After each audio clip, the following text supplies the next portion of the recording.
Okay, so I'm not entirely sure what this was meant for, but it's a piece of wood. It had a quarter 20 threaded stud out this end. Found it at the hardware store. And I should have gotten two of them, but as you'll see in a second, I didn't. I had to radically modify the other piece to make it work. But I got this because I needed a way to plug up my axle tube.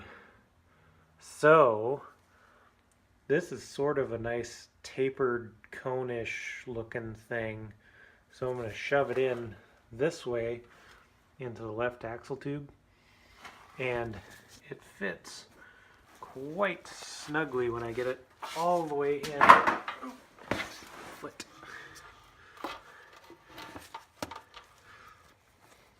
So as you can see, it's kind of a nice little plug, minus the hole, of course. But what I'm gonna do, since I've got the tube all cleaned out finally, after many rags and much work, I'm going to plug it up and fill it with that rust dissolver, remover, whatever. Doesn't convert it, it just removes it. So the thought is I'm going to fill my axle up by plugging it, and then, plugging it with these on each end, and then plumbing some hoses and stuff into these end pieces. So here I have made up a rod that is the correct length to have this end in the differential and this end sticking outside the axle, or where the axles would be bolted to the hub. This would be the sealing surface. Set it down. Haha. So this would be the sealing surface here. I need to make a rubber gasket or something. And as you can see, this is a slightly different shaped part initially, and it was too fat to fit in there. So I had to hack it down and turn it on my lathe just for giggles. Totally would have gone this route. As you can see, it's almost the same diameter. Final size. So lessons for next time. And what I'm going to do is, since the other end is sealed nicely with the wedge plug, this one will be sealed with an O-ring type rubber, flat rubber gasket, and it'll be squeezed together with this modified all-thread rod. Essentially, I needed a 44-inch piece of all-thread, and I had a 36-inch piece of all-thread, so I just hacked off a couple of 6-inch sections, jammed 1 inch into the end here, and then ran a nut down and welded the nut on. So I could still take the all-thread out, but it's not likely. So anyway, that's just an all-thread rod is all I needed. And then this hole was bored out at 3/8 of an inch, so it was a nice tight fit on this side. And then on the inside, I hogged it out massively, and then I drilled at an angle and tapped. I fully expect this to leak, but I tapped this so I could run this quarter-inch NPT fitting to hose barb, 3/8 hose barb, and then I'm going to have a funnel and whatnot out here so I can fill the de-rusting stuffs in that way. And I figure it'll probably take a while to fill because air is going to have to escape somehow from one of the axle tubes, because one of them is vented, the other is not.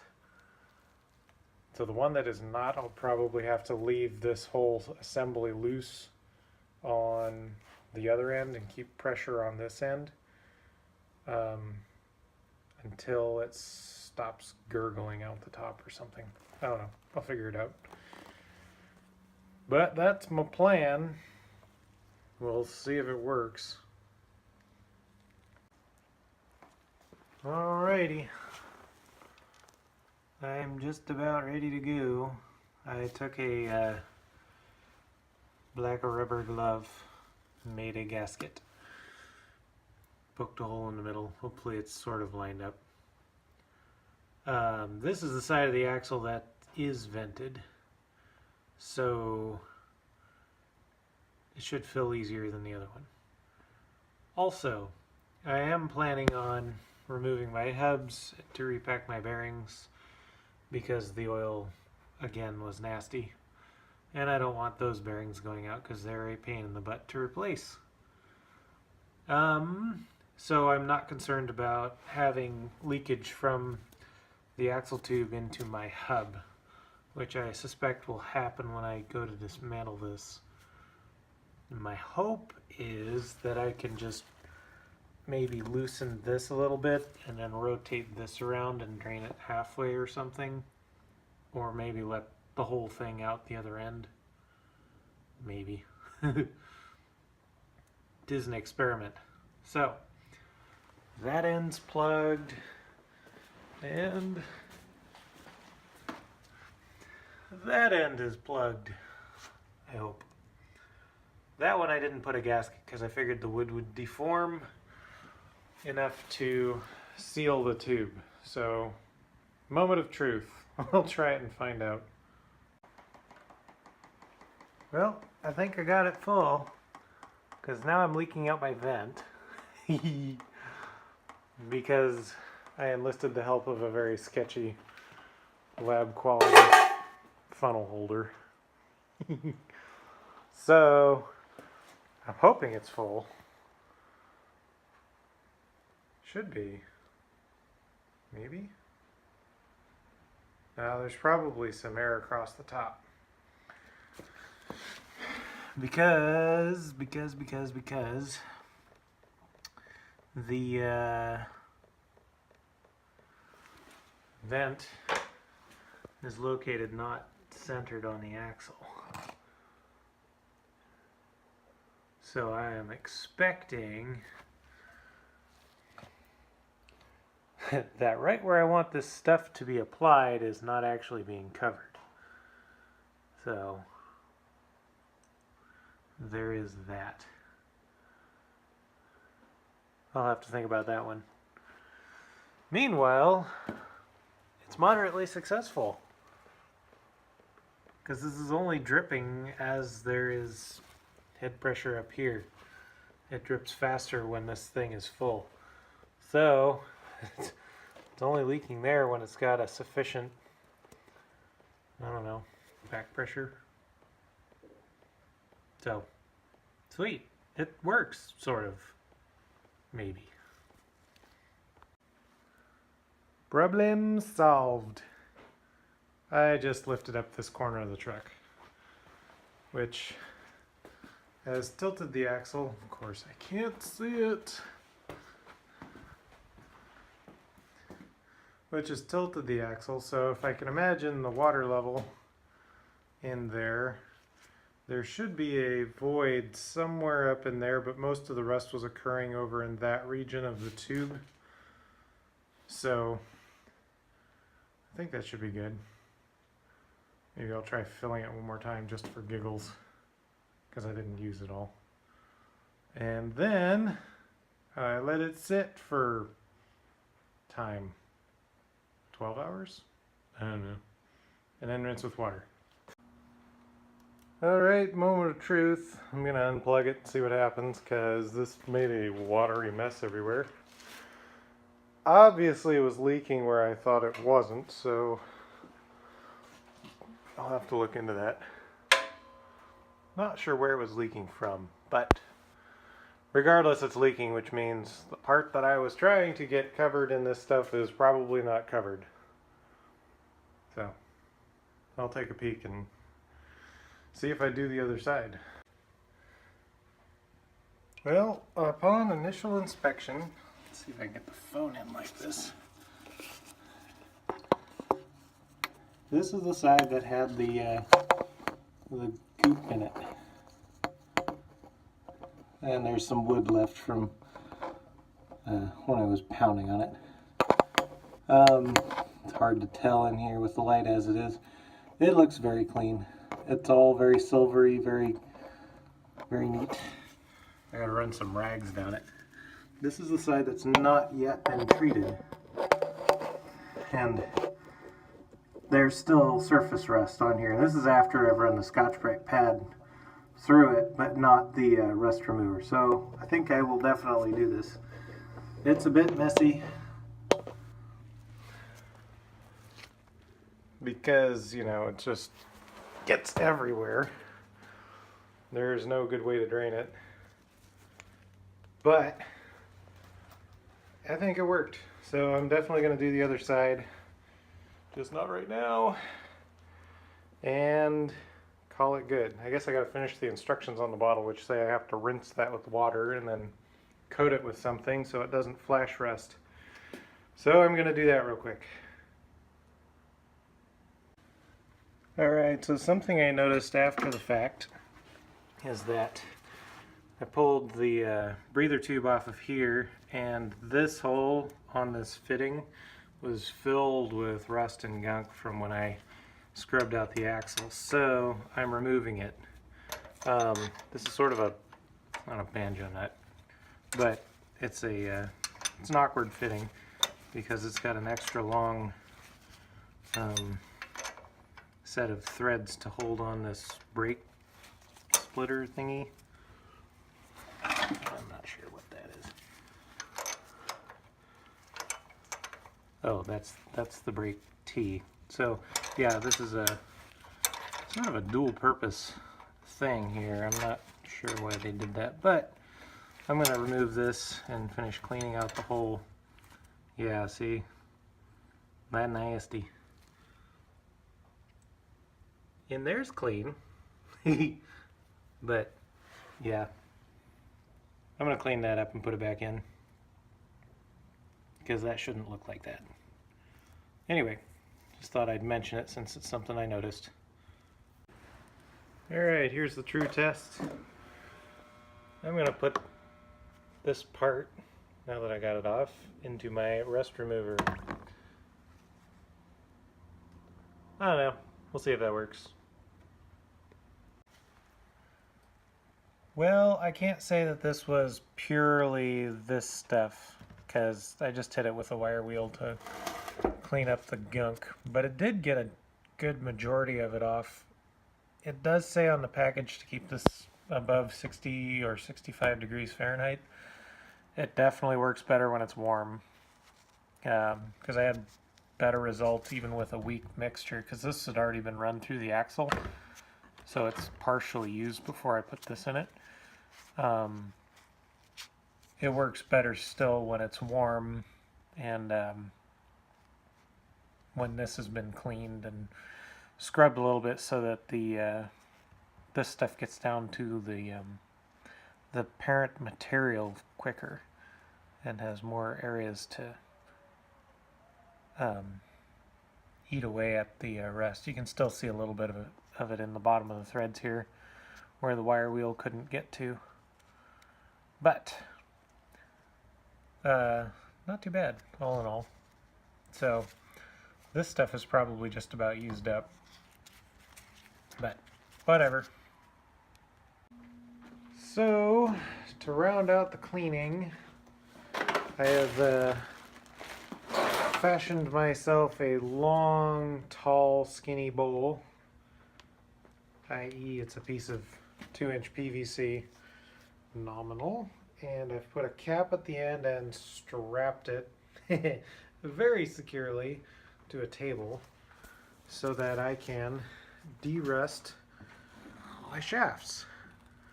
And what I did was I just poured it, I don't know, some amount full, and then dipped my shaft in, pulled it out to see how high up the shaft this water line was, and then I just kept putting a couple of glugs in until I got the wet mark on the shaft up to the top when it was resting on top of the tube.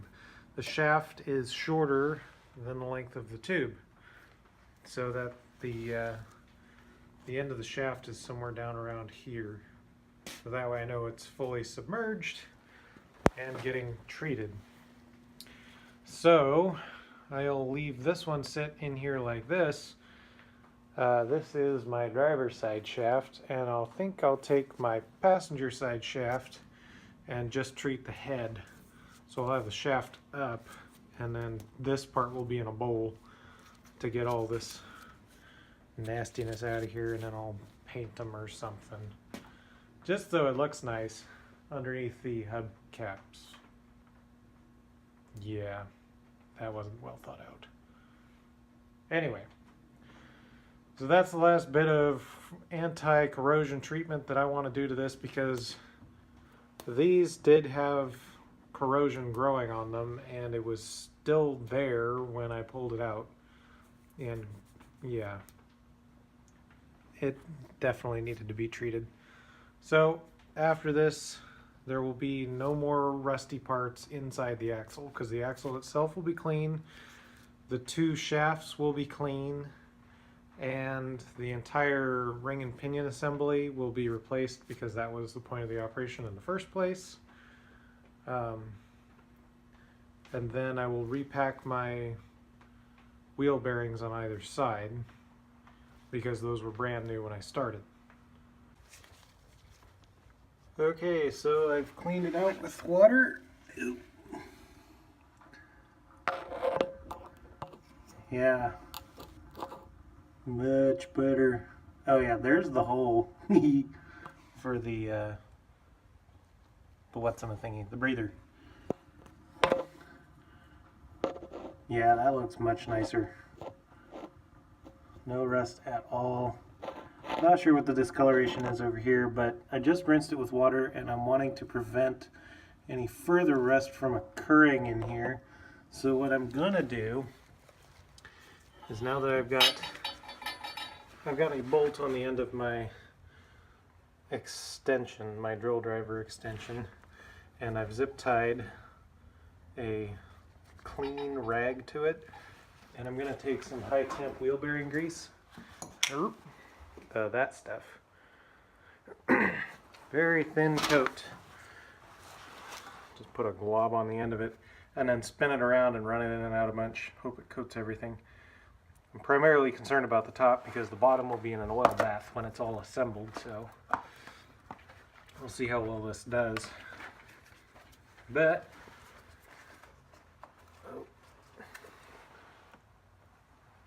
trusting machine power,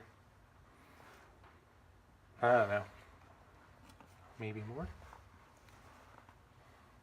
I'm sure it can't hurt.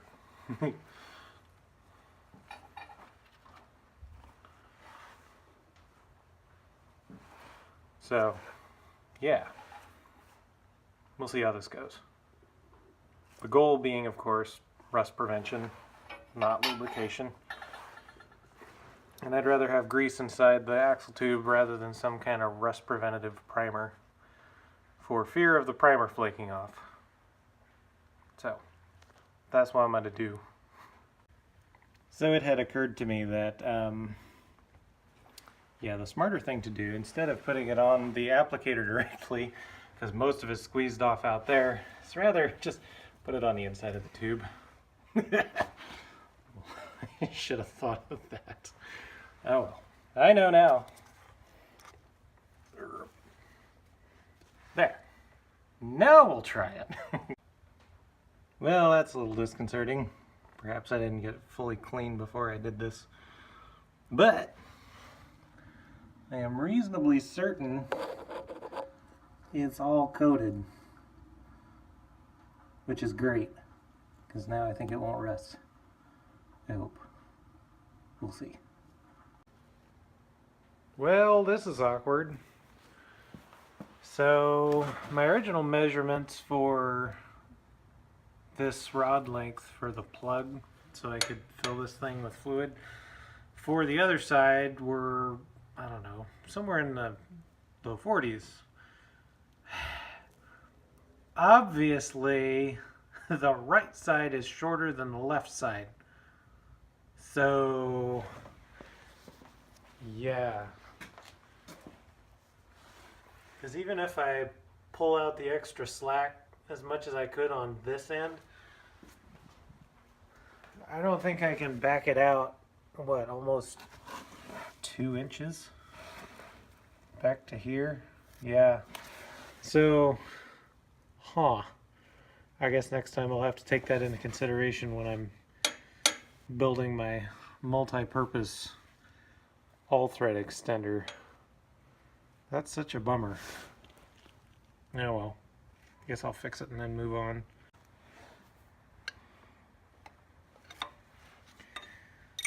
Hopefully this works. Yay! It seems to have sprung a leak. Oh, I stopped it. Oh, that smells funny.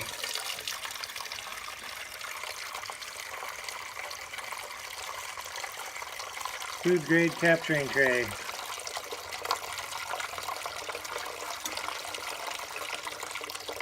Anyway, hopefully this works out. We'll see in a second. Alrighty, first look-see here.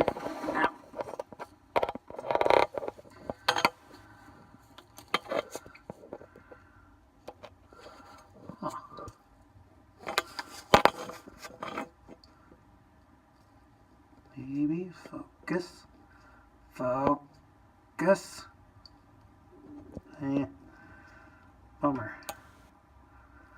That's not as clean as I was hoping for. I'll have to take a closer look in a minute when I wipe it out. And now I gotta rinse it out with water, if nothing else. So, it does look better than it did. Maybe I'll have to try running some fresh stuff through instead of the stuff that was already used on the other side of the axle. Oh well. Try it again, maybe. Okie dokie.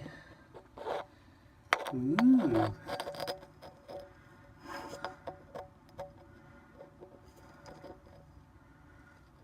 So that's after wiping this out with water. You know, with power tools and stuff. So that looks nice and silver. That's cool. Alright. I think the rest is gone. Finally. So, I'm going to hit this with some grease like I did on the other side. Call it good.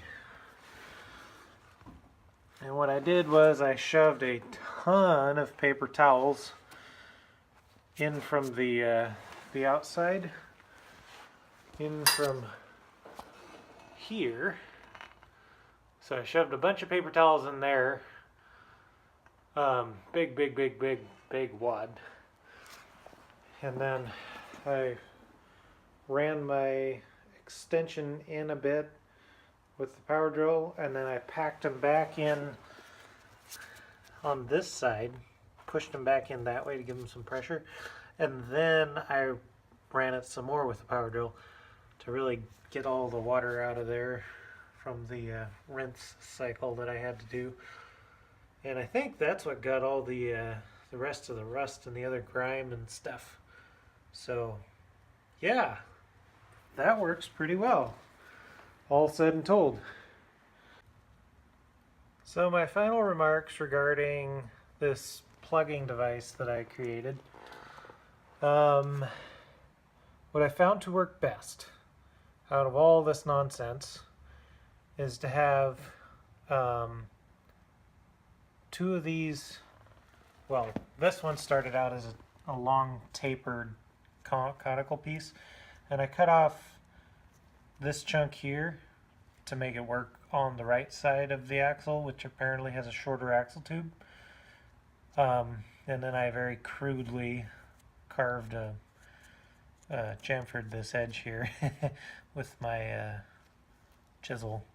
And you can see where the axle tube's seated right around here.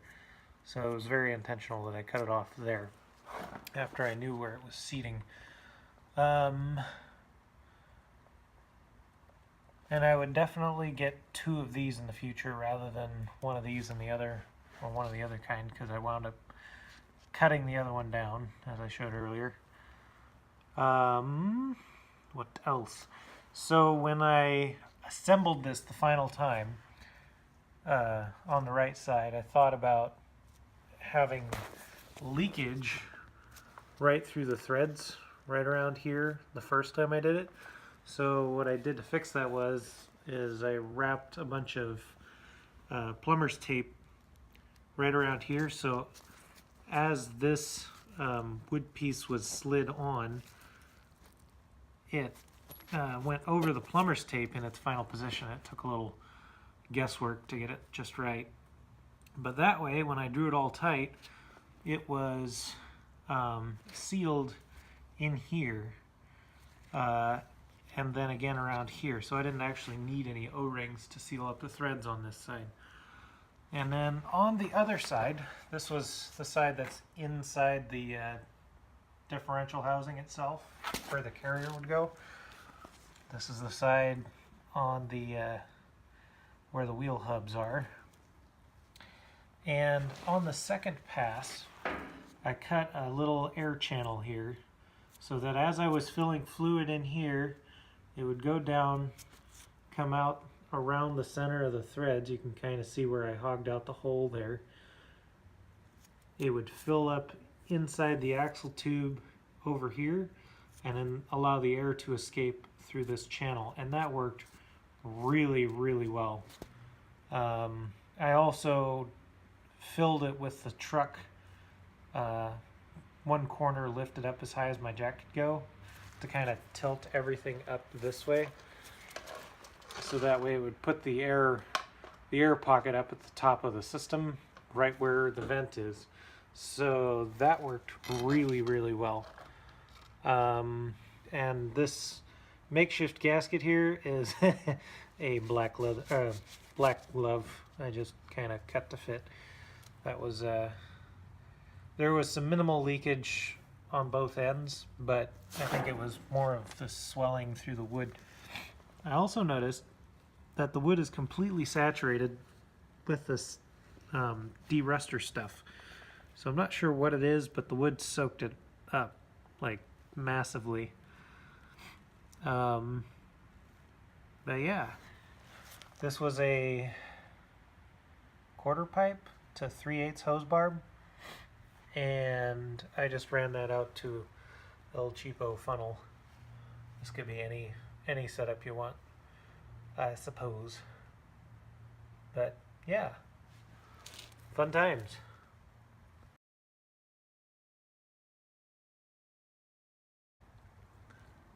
That is quite possibly the shiniest bolt on the truck.